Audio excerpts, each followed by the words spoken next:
Ich habe in meiner beruflichen Tätigkeit immer wieder sehr gestaunt und bin sehr beeindruckt gewesen von dem, wo Kinder und Jugendliche auch als Ressourcen und Stärken mitbringen, wenn sie ihrer Familie psychische Erkrankungen gegeben hat. Ich habe die Erfahrung gemacht, dass Kinder oder Jugendliche, die mit dem Thema konfrontiert sind, sich entweder auch sehr stark anpassen können, dass sie nicht noch mehr Aufmerksamkeit oder Probleme verursachen. Es kann aber auch sein, dass sie Verhaltensauffälligkeiten entwickeln, die sich ganz unterschiedlich zeigen, wenn sie etwas vergessen oder immer wieder zu spät kommen oder was auch immer. Es ist sehr individuell. Und da braucht es auch ein sorgfältiges Anschauen aus meiner Sicht, gemeinsam mit Lehrpersonen oder mit auch anderen Fachpersonen im schulischen Kontext, damit dann auch rechtzeitig reagiert werden kann und die Signale auch wirklich ernst genommen werden, wo man da sieht oder beobachtet. Ich habe verschiedene Kinder, Jugendliche und Familien kennengelernt. Für mich ist es sehr wichtig, auch jetzt für meine Arbeit, mir selber Gedanken darüber zu machen, was habe ich für eine Haltung gegenüber dem Thema psychische Erkrankungen. Und das ist ganz wichtig, das weiss man auch, dass die Erziehungsfähigkeit von Eltern nicht kausal zusammenhängt mit einer psychischen Erkrankung. Das ist nicht automatisch dann gefördert, inwiefern sie auf ihre Kinder und Jugendlichen Acht geben können. Aber es braucht ganzes sorgfältiges Anschauen von allen Beteiligten. Und ich habe zum Beispiel auch Eltern kennenlernen, die gerade wegen dem gefunden haben, es wäre schön, wenn ihr Kind könnte mit mir reden, regelmäßig, weil sie gewusst haben, dass es das Thema ist daheim.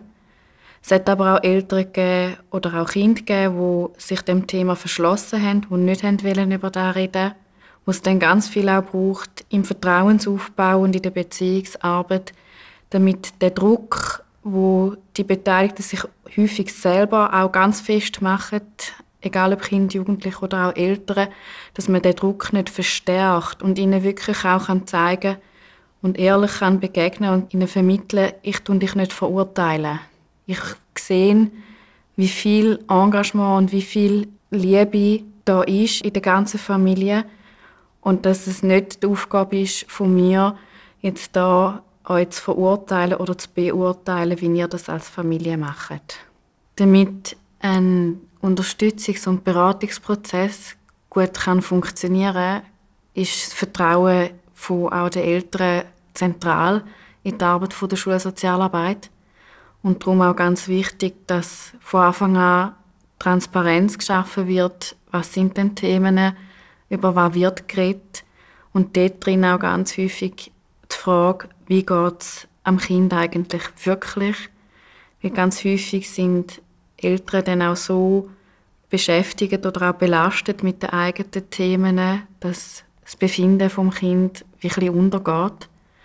Und dort braucht es ganz enge Kommunikation, damit auch die Eltern wissen oder können vertrauen, dass die Schulsozialarbeit einen guten Weg geht. Was ich auch ganz wichtig finde, ist, dass wir auch in der Schulsozialarbeit in solchen Prozessen Entscheidungen nicht allein treffen dürfen. Ich finde, das ist auch ein Qualitätsmerkmal von unserer professionellen Arbeit. Wenn zum Beispiel mal eine Jugendliche hatte, die ist am Mittwochnachmittag von ihrer Mutter daheim rausgeschmissen worden und hat gesagt, sie wüsste nicht, wohin. Sie hat keine Ahnung, zu wem das sie soll.